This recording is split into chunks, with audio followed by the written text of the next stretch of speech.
Hi, exploring whiskey people. Before we get to today's review, we wanted to let everyone know that September is Childhood Cancer Awareness Month. My son Jason was diagnosed with osteosarcoma, a bone cancer, at the age of 7 and passed away just about a year after that, actually in the month of September. So this month, we're going to be supporting the St. Jude's charity campaign in Jason's honor. Our goal for this campaign is to raise $500. If you have the means, we would appreciate your support in this wonderful cause. There's a link for the charity down in the description. Everyone knows that St. Jude never charges families for treatment, but research is just as important as treatment.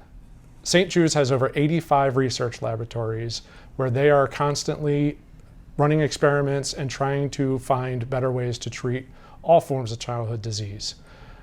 And St. Jude is unusual in the fact that they share all of their research so that doctors and hospitals around the world can use everything that they've learned.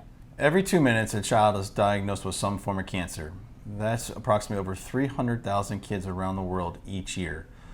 The most common form of childhood cancer is acute lymphoblastic leukemia. We appreciate any support that you give to this charity and our campaign. Now, on to our next review. Cheers. Cheers. Welcome back. I'm Eric. And I'm Kevin, and this is Exploring Whiskey, where we sample whiskeys from around the world. Today we're going to be sampling a Tennessee whiskey, and the one we're going to be sampling is going to be Uncle Nearest 1856. So Uncle Nearest, this whole whiskey line is named after a former slave who was actually taught Jack Daniels how to distill whiskey properly. Kind of came up with the whole idea of the maple filtering that Tennessee whiskey is known for. Overall, we're talking about 100 proof whiskey here, so it's not bottled in bond, but it's up in the same proof there. And Tennessee whiskeys a lot of times are the same builds as qualify to be a bourbon, but because they're have that extra charcoal filtered, they don't get to qualify as a bourbon. So this is, what was it, 84% corn, and then 8% rye and 8% barley. That heavy corn I'm expecting to be pretty sweet. Yeah, I would think so. And that's kind of what they promote, is the story behind the greatest distiller that no one ever knows. So let's open it up.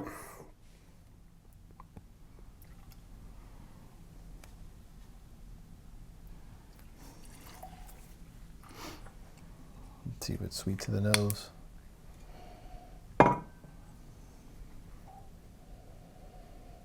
Well, you can tell it's 100. You can tell it's 100 proof. That's the very first smell off the nose is the ethanol. It's not overpowering though. No, but it's not blowing you out. There. But there is that sweet note, that a little bit of a must from the corn. A lot of times when it's super heavy corn, I tend to see a little bit of a must to that. Not overly, which makes sense.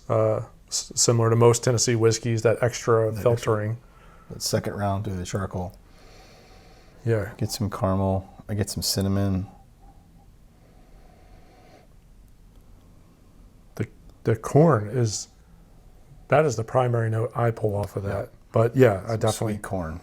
The caramel, the cinnamon, just that little bit of a spice there. There's a touch of vanilla, but it's not anything super overpowering. The majority is definitely that corn caramel. I find a very strong vanilla note on the taste initially. Before you swallow, like when you just take it in on your tongue. The very tip, there's a it's very strong vanilla. Very strong vanilla. There's some interesting notes there. The ethanol for 100 proof, Toffee. It's there, but it's not. Aftertaste, I get a little toffee. It's not blowing you out. That's nice. There's not even a lot of burn for 100 proof. Yeah, it's kind of there, but it disappears really quick, and very, very faint. It does not blow you out at all. That's kind of nice. But that sweetness hangs around. There's an odd note there. There's something in there, and really dry. Like really fast, your tongue kind of dries out. There's an interesting note to that. That's a little funky. This whiskey is sourced There's only a handful of places you could possibly source for it to be a Tennessee whiskey. Heavy rumor out there that it's heavy on the Dickel and Heavy on the Dickel. possibly some Pritchards. Yeah, because Jack Daniels doesn't source, and they won't source. Greenbrier probably isn't big enough to source. Most of the Corsairs probably again aren't big enough to source. So those tend to be, that's the rumor.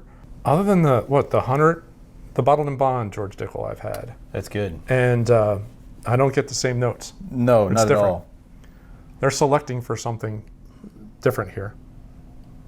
No, I think they did a pretty good job. What is that? I don't drink a lot of Tennessee whiskeys, but other than I have purchased the Dickel bottle and bond lately. Yeah, It's pretty solid, but this one's pretty good. I like the idea that they did the 100 proof without. They probably can't because they're blending two together. It can't be bottled and bond. Right. That makes sense. Pretty sure bottle and bond. It's a single source. Single source, single distiller. Yep. So there is no age statement anywhere on this bottle.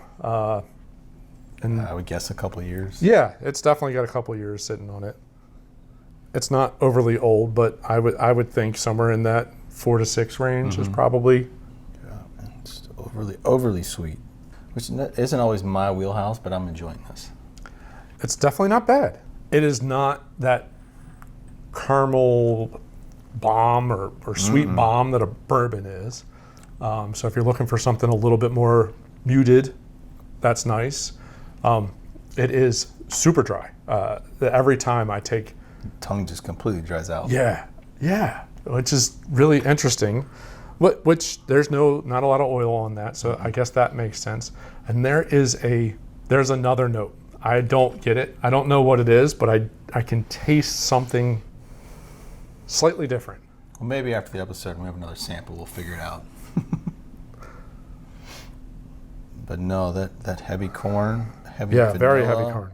I get a little bit of toffee across the palate. It's nice.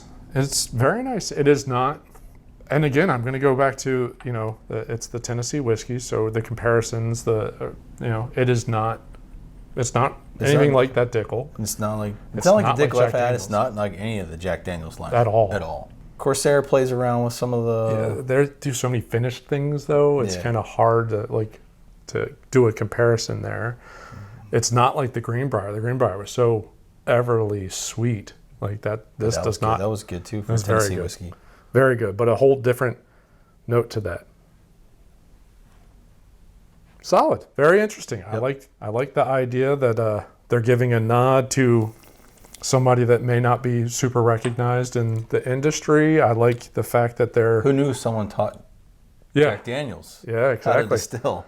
I went on the tour at Jack Daniels. I don't remember them saying anything I've been about on the tour that. 2 or 3 times, and I don't remember hearing that story. But no, this was a good bottle. I've And the nice I've color. never had it either. Nice dark color to it. So Good color. it's definitely sitting in there for a little while. That's why, the 4 to 6 definitely.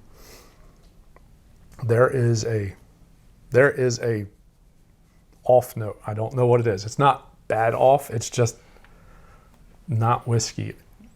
Right. It just doesn't sit in the whiskey wheelhouse.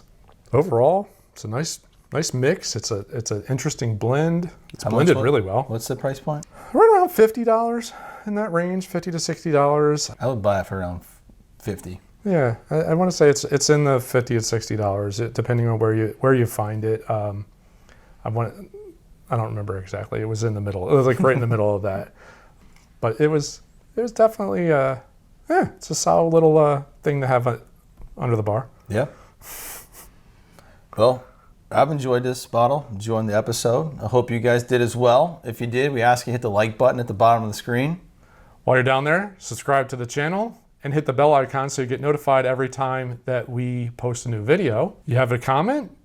Comment, suggestions, give us some ideas of some stuff you'd like for us to taste. We'd love to pick up that bottle and give a review to everyone out there. We always like to go for the hunts. That's part of the fun. But if you give us a suggestion, that makes the hunt even more fun. Yes. So, thanks for watching.